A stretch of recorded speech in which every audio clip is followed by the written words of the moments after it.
Hello, Gamaki.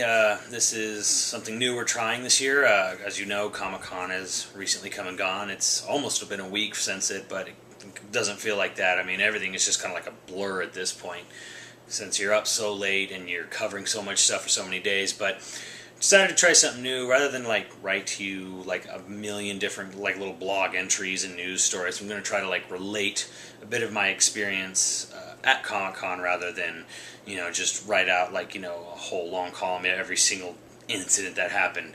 So for the first one that happened, and this is only going by chronological order in which these events occurred, not any sort of like specific rating or scale order, but the first thing we'll talk about is the State of 2D Animation panel and my sort of encounter with Doug Tenapel.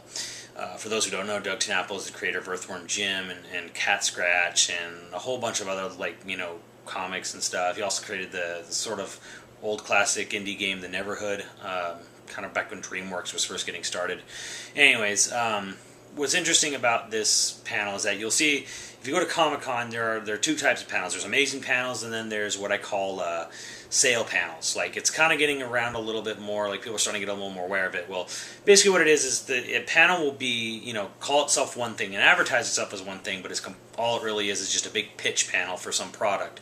It happens every year, and, sometimes it happens to, like, panels you think would be really great, and they end up just kind of being a sale thing. Last year, there was like a whole Stan Winston Studios panel, and all it was just an advertisement to come to Stan Winston Studios School, enroll now. This year, we went to a panel called the State of 2D Animation. Obviously, a big, big lover of 2D animation, and I'm trying to I always support it as much as I can. So when I hear about this panel and read about it, I think, cool. We'll hear some inside info and hear from some animation greats on the State of 2D Animation. And all it really was just a big advertisement for manga and anime studio software programming for artists, sketch artists, and that's all it was. And there was nothing about that in the programming guide, which is a little sad, but whatever. I mean, the panel had some pretty big people in it. It had Dave Gibbons, the illustrator for The Watchmen.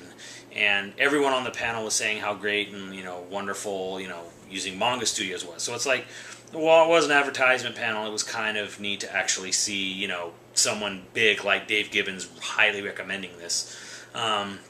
Other people included the creator of Axe Cop, which I recommend checking out in your spare time if you have to. Amongst others, and of course Doug Tenapel. But it was after the panel I actually got to speak with Doug Tenapel personally, and we talked a little bit about the actual state of the 2D animation industry, which was kind of like completely ignored in the panel. And it was interesting because I've obviously grown up with some people very high up in the animation industry around me, and everyone has their own sort of perspective on it, but there are some common truths. One of the common truths that I think won't surprise anyone, but might annoy, is how when pitching a show or a movie, you have to go, of course, get them greenlit by and when you get it greenlit by major movie studios, and I won't name any names, a common truth that some people have found is that the executives, the people who hand the money to the producers who then go on to produce the show, they actually don't even like what they produce. They actually don't like cartoons, or they don't like animation. So when you're trying to convince someone who absolutely hates the medium you work in, you can kind of start to see why some shows get canceled, or why some shows never get past a pilot, or never even get to a pilot. So it's kind of it's something that's been around the industry forever.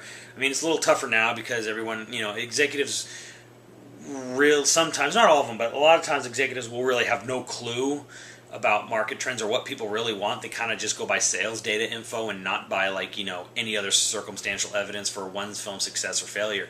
So that's kind of why you see so many CG movies and no animated movies, because everyone's afraid. Nobody wants to watch an animated movie, not because there isn't a good animated, hand-drawn animated film in a while. It's completely beside the point.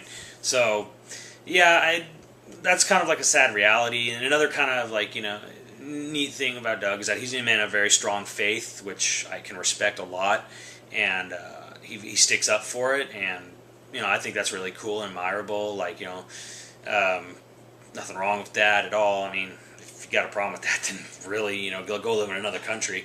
But it was a great little chance encounter, but it kind of showed you from a more I'd say television animation standpoint, that a lot of these big networks really don't even like cartoons. Now, I don't know if that's true now or more true when he was, pitching more of his original shows, but it is something I have heard about, and, it could maybe explain why a lot of these, previously very animated heavy networks are showing a whole lot of live action sitcoms. So, and yeah, anyways, 2D's definitely not dead, though. I mean, and neither is claymation, stop motion. You'll always, there'll always be someone doing something good in it, I think. And, seeing Batman Year One's proof enough. I mean, it almost seems like 2D animation is getting more mature and sophisticated, as we go along. So, than the other form of medium. So, bravo for that.